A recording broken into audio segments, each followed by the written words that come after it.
This is a presentation of the Sports Source Digital Network, presented by Hearthside Bank.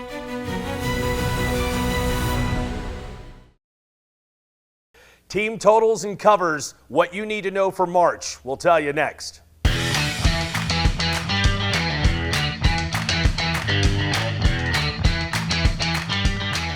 Coming off a 4-0 week, we bring you another edition of Action. You can see the smile on my face. Is there anything better than making money during college basketball season? My name is Tyler Ivens. Thank you to the friends over at Abbott Electric. We've got so much we have to get into today. We're not going to waste another second more. Whether it is the electric play of the week, whether it is the lock of the week, or whether you're looking for some of those Big 12 ACC plays, we've got you covered right here on the Sports Source Digital Network. Remember, subscribe, like, ring the bell so you know when the new edition drops, and also what plays are we missing for this weekend. I want you to look at the calendar. March, resume building season. Whether you're watching this at the end of February or you're officially cracking open another can or you're getting a fresh cup of coffee, you need to know this is where a lot of these teams start fighting for seeding in the NCAA tournament. So making games messy, wink, wink, making sure they're covering numbers, wink, wink. This is one of the big money-making weeks of the college basketball season. No, seriously, it is. This isn't just me over here hyping up the plays that I have picked up for you today. This is the week where you shift seeds. This is the week where teams who might be on the bubble from Lenardi, Andy Katz, Jerry Palm, they got to start making shifts. So what happens? You start seeing production and performances you're not used to seeing from a lot of teams. And one of those, well, it's going to end up happening today. Let's get started with our first game. It's a matchup that's going to be happening at Cameron Indoor between Florida State and Duke. Every time Vegas sets a line for the Dukies that's in the 22, 24-point range, I take a step back, I pause a little bit. And then I realize that you still have your close to unanimous number one overall selection, Cooper Flagg, on the floor for a Dukies team that right now is a minus 20,000 favorite to grab the second number one seed behind Auburn. Whether it's the Tigers or whether it's the Blue Devils, they're guaranteed to get a one seed, but if they are going to leapfrog the Auburn team right now, who is the favorite to win the national championship, they're going to have to continue to put up points every game. Doesn't matter who the opponent is. They need to continue to beat down their ACC opponents all the way to the finale against North Carolina. So coming up on Saturday when these two meet, Florida State, swan song for Leonard Hamilton. You know how they're playing out the remainder of their schedule. FSU quietly can still make a little bit of noise and sneak back into the tournament picture, but they're going to have to do work in Greensboro. So instead of focusing in on how Duke's going to feel in the second half or how much they pile on in the first half, why don't we just take a little bit of a peek at their season average? Coming up Saturday, as long as the Duke Blue Devils score 78 points in their matchup against Florida State. Again, we talked about it last week on Action. The most popular sets of plays in today's betting world are team totals. Forget about what both teams do. Focus just on one team. And the one team we're focusing on, improving the resume, and they do so in dominant fashion, taking care of their own offensive production. 78 points by John Shire's program. We go home a winner, going to go looking for back-to-back team total wins. This one, I want to go ahead and just chat a little bit about it. It's the call me crazy play that a lot of people, as soon as they see me flip this over, they're going to go, Ivens, we might need you to urinate in a cup, check your meds. But stay with me on this one. What conference, in your opinion, has been the most underperforming this year? That's probably the ACC, right? What's been the surprise conference of this year? Probably the SEC because of how dominant they've been. But how often do we get to the February, beginning of March portion of the calendar, and we're talking about the inconsistencies and the struggles of the Big 12? Well, it doesn't happen that often, especially because we don't usually see Kansas in kind of this puzzling predicament that they're in. For the first time since 2012, the Kansas Jayhawks, during the last Associated Press poll, fell out of the top 25. We don't see Kansas. We don't see Bill Self in panic mode. The last time Kansas wasn't a top 4, top 16 seed in the NCAA tournament, you got to go back some 8-9 years. Now, could you imagine seeing Kansas on the dreaded 5-12 upset line? Hell, how about the 6-11 line? unless they take care of business against an opponent where the question marks still remain with the health and status of a lot of the top scorers of the Texas Tech Red Raiders. Ivens, call you crazy? We're only making this play because of one reason and one reason only. Fear the fog. Kansas, they're not the same Kansas. They struggle on the road in Salt Lake City. They're getting pushed around by opponents like Houston and pushed around by opponents like Iowa State. But I believe today, when everybody is starting to doubt them, when everybody is wondering if, in fact, the blue blood card's about to be removed, Kansas, on a Saturday afternoon, in the friendly confines of Lawrence, Kansas, finds a way to be able to get one of those quad one wins that continues to escape them Saturdays and midweeks in and out. Kansas, you only have to sprinkle a little bit more on the money line. It'll be a tight one late, but I trust the fan base and I trust the guard play of Kansas to be able to squeak out another win. Plus, Texas Tech kind of showed us earlier in the week against Houston.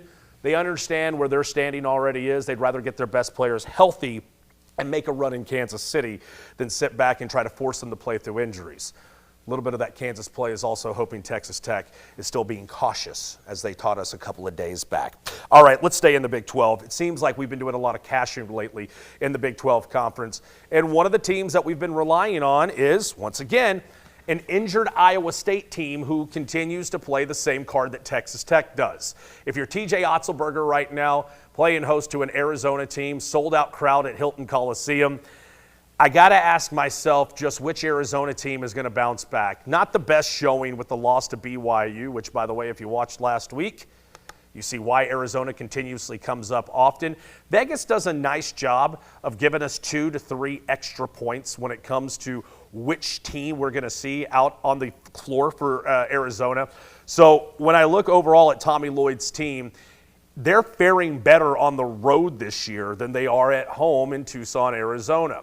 Back-to-back plays where we're going to try to take advantage of an injury report. Why do we like Kansas at home again? I think Texas Tech's going to play the cautious card going into the month of March, getting ready for conference tournament time. And wouldn't you know it, I think Iowa State and TJ Otzelberger are going to do the exact same thing as well. So you're giving me points with a better shooting team and a chance that Iowa State isn't going to be healthy and full strength at home. All right, it's more than a bucket, too. 3.5 points. Yeah, I'll take the Cats to be able to bounce back from their struggles midweek and last weekend. They're going to go on the road, and they're going to keep things close there in the Tomb. I like to refer to Hilton Coliseum as the Tomb there in Ames, Iowa. All right, how about we bring it closer to home? And we will bring it closer to home the very next 2 plays. Wink, wink. SEC, perhaps maybe a Southeastern Conference play happening inside of our lock of the week. I want to look at a Mississippi State team that, what are the chances they put up back-to-back snoozers? If you look at Chris Jan's history, and we're going to go back, Chris Jan's, better known as the dentist, playing against his defense like pulling teeth. If you go back and look at his time at New Mexico State, him losing back-to-back games whenever he's averaging over 65 points. I know we're getting in the weeds with some of these stats, but just trust me, I'm the one who's going to do this homework for you. So you can just click off of today's YouTube channel, run over to your sports book, and just start making your plays. But when Chris Jans has a team that's averaging over 65 points a contest, him getting embarrassed or him losing back-to-back contest, few and far between. It didn't take long for Jans to start getting adjusted to the dig yourself out of a hole muddy SEC play, and it's actually translated over to some serious quad one wins. The reason why the SEC this year continues to show week in and week out that they're the best conference college basketball are teams like Mississippi State that continue to put up big games. Oklahoma putting up big-time performances going back and forth with some of their opponents. It's teams like Mississippi State, it's teams like Oklahoma, and it's teams like Vanderbilt that are beating up on some of the heavyweights of this conference that are keeping them in the 12 to 13 bid range. And I think Mississippi State's going to take advantage of a bottom feeder like LSU. I know it's double digits, but at home with that defense, with Josh Hubbard and his scoring prowess, I think this is going to be a cruise control game for Mississippi State. I know a lot of you've texted or you've actually reached out to the DMs in the comments. You don't like double-digit plays, and I understand that, but I feel very, very confident. I think Matt McMahon and LSU kind of already knows how this season's going to end for them over the next couple of weeks. So, Hell State, let's ring the bell and the cowbells a little bit more, and we'll take them with a double-digit favorite at home over the Bayou Bengals. Love action each and every week that we bring to you here on the Sports Source Digital Network. The platform, love it. But what about the people who actually bring this show to you each and every week? Let me tell you a little bit more about Advent Electric. Advent Electric has been providing high-quality electrical contractor solutions for 46 years. From 24/7 emergency electrical services to providing skilled residential and commercial electrical contractors and everything in between. Our expert certified electricians are equipped to help you no matter the size or complexity. Advent Electric, 865-588-0631. Nick, Kevin, gentlemen over at Advent Electric, appreciate you bringing action to the table each and every week here on the Sports Source Digital Network. The drama, the buildup. Last week we told you BYU was going to keep it close, might even win outright in Tucson, and they did just that. And this week, the lock of the week, we're like another road team to be able to venture in conference and pick up another W.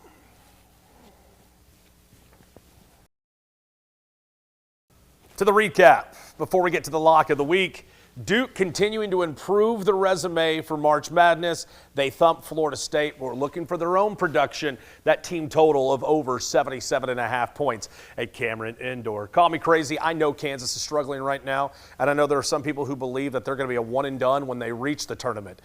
But they still got a little left in the tank, and we still believe in home court advantage in the Big 12. Kansas, they get a win. They still won from a soon-to-be healthy, we think, hope, Texas Tech Ball Club. Speaking of teams that are trying to get healthy at the right time, we don't know the status of a couple of players at Iowa State. Ames plays host to Arizona. I personally believe Arizona's the better team, and you're giving me more than a bucket on the road to, again, questionable health TJ Otzelberger Cyclones. And then LSU, they right now are sputtering to the finish line. They're going to have their carcass fed to the Mississippi State fan base in Starkville, 10.5. I personally believe this number should be closer to 13, maybe even 14 points, and we'll stay in the SEC. As I've already mentioned last week, we liked a road team to go in conference, steal a victory,